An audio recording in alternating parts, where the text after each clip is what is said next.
ഇന്ന് നമുക്ക് നല്ല രുചിയുള്ളൊരു അറബിക് സ്വീറ്റ് ഉണ്ടാക്കാം. വലിയ പണിയൊന്നും ഇല്ലാതെ എളുപ്പം തന്നെ ഉണ്ടാക്കിയെടുക്കാൻ പറ്റും. അപ്പോൾ ആദ്യം നമുക്കിതിന് ഒരു പഞ്ചസാര സിറപ്പ് ഉണ്ടാക്കണം. അതിന് വേണ്ടിയിട്ട് പാനിലേക്ക് 1/2 കപ്പ് പഞ്ചസാര എടുക്കാം. ഇതിന്റെ കൂടെ 1 കപ്പ് വെള്ളം ചേർത്ത് നല്ലപോലെ മിക്സ് ചെയ്തിട്ട് തിളപ്പിച്ചെടുക്കാം. പഞ്ചസാര നൂൽപ്പരുവത്തിലേക്ക് ആയിപ്പോരുത്. ഒരു ലൈറ്റ് തിക്കായിട്ടുള്ള പഞ്ചസാര സിറപ്പാണ് വേണ്ടത്.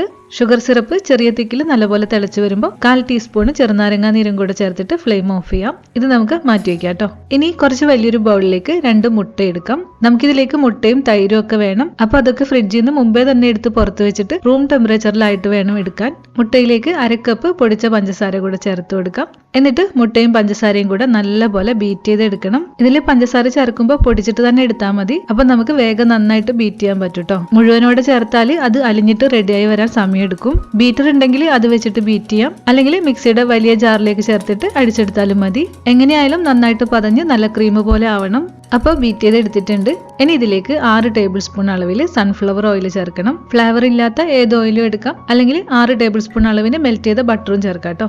പിന്നെ ചേർക്കേണ്ടത് തൈരാണ്. അപ്പൊ 1/2 കപ്പ് നിറയെ തൈര് ചേർക്കാം. അധികം പുളിയില്ലാത്ത തൈര് എടുത്താൽ മതിയെ. അപ്പൊ ഈ തൈരും ഓയിലും കൂടെ 2-3 മിനിറ്റ് നല്ലപോലെ ഒന്ന് ബീറ്റ് ചെയ്തിട്ട് എടുക്കാം. ഈ ഒരു റെസിപ്പി മുട്ട ചേർത്തിട്ടും മുട്ട ഇല്ലാതെയും ചെയ്യാൻ പറ്റും. മുട്ട ചേർക്കാതെ ചെയ്യണമെന്നുണ്ടെങ്കിൽ തൈരിന്റെ അളവ് 1/2 കപ്പിന് പകരം 1 കപ്പായിട്ട് എടുത്താൽ മതി. അപ്പൊ ഇതും നല്ല ക്രീം പോലെ റെഡി ആയിട്ടുണ്ട്. ബീറ്റ് ചെയ്ത ശേഷം 1/4 ടീസ്പൂൺ വാനില എസൻസും ചേർത്തിട്ട് മിക്സ് ചെയ്ത് വെക്കാം.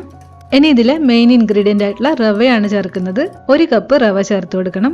പിന്നെ ചേർക്കേണ്ടത് 1/2 കപ്പ് നിറയെ ഡെസിക്കേറ്റഡ് കോക്കനട്ട് ആണ്. റെഡിമെയ്ഡ് ആയിട്ടുള്ള കോക്കനട്ട് പൗഡർ ഉണ്ടെങ്കിൽ അത് ചേർക്കാം. ഞാനിത് തേങ്ങ മിക്സിയിൽ പൊടിച്ച് ലൈറ്റ് ആയിട്ടൊന്ന് റോസ്റ്റ് ചെയ്തെടുത്താണ്. ചിരകിയ തേങ്ങയാണ് പൊടിച്ചത്, അതുകൊണ്ട് കുറച്ച് ബ്രൗണും ചേർന്ന് പോയിട്ടുണ്ട്. ശരിക്കും കോക്കനട്ട് പൗഡർ ഉണ്ടാക്കുമ്പോൾ ഇതിന്റെ ബ്രൗൺ ഭാഗം ഫുള്ള് കളഞ്ഞിട്ട് പൊടിച്ചെടുത്താൽ മതി കേട്ടോ. ഇനി 1/2 ടീസ്പൂൺ ബേക്കിംഗ് പൗഡറും കൂടെ ചേർത്ത് എല്ലാം നല്ലപോലെ മിക്സ് ചെയ്തെടുക്കാം. അപ്പോൾ നമ്മുടെ ബാറ്റർ ഇതുപോലെ റെഡി ആയിട്ടുണ്ട്.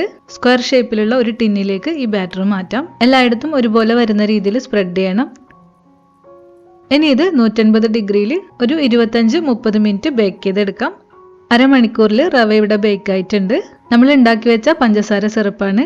റവ കേക്കിന് ചെറിയ ചൂടുണ്ട്. ഒരു സ്പൂൺ കൊണ്ട് ഈ പഞ്ചസാര പാനി ഇതിന്റെ മുകളിലായിട്ട് ഒഴിച്ചു കൊടുക്കണം. എല്ലാ ഭാഗത്തും ആവുന്ന രീതിയിൽ ഷുഗർ സിറപ്പ് ചേർക്കണം. നമ്മൾ ചേർത്ത ഷുഗർ സിറപ്പൊക്കെ ഇതിന്റെ ഉള്ളിലേക്ക് പിടിക്കണം. അപ്പോൾ ഒരു അരമണിക്കൂർ കഴിഞ്ഞിട്ട് കട്ട് ചെയ്താൽ മതി. ഡെക്കറേഷന് വേണ്ടിയിട്ട് മുകളിൽ കുറച്ച് കോക്കനട്ട് ആണ് ചേർത്തിട്ടുള്ളത്. നട്ട്സ് ഒക്കെ ഉണ്ടെങ്കിൽ അത് ചേർത്ത് കൊടുക്കാം. കട്ട് ചെയ്ത് എടുക്കുമ്പോൾ തന്നെ അറിയാം, നല്ലൊരു ടെക്സ്ചർ ആണ് ഇതിന്. നല്ല ടേസ്റ്റുമാണ് കഴിക്കാനായിട്ട്. ബാസ്ബൂസ എന്ന് പേരുള്ള അറബിക് സ്വീറ്റ് ആണ് കേട്ടോ ഇത്. ഇതുവരെ ട്രൈ ചെയ്തിട്ടില്ലെങ്കിൽ ഉറപ്പായിട്ടും ഉണ്ടാക്കി നോക്കണം. അപ്പോൾ മറ്റൊരു റെസിപ്പി ആയിട്ട് വീണ്ടും കാണാം.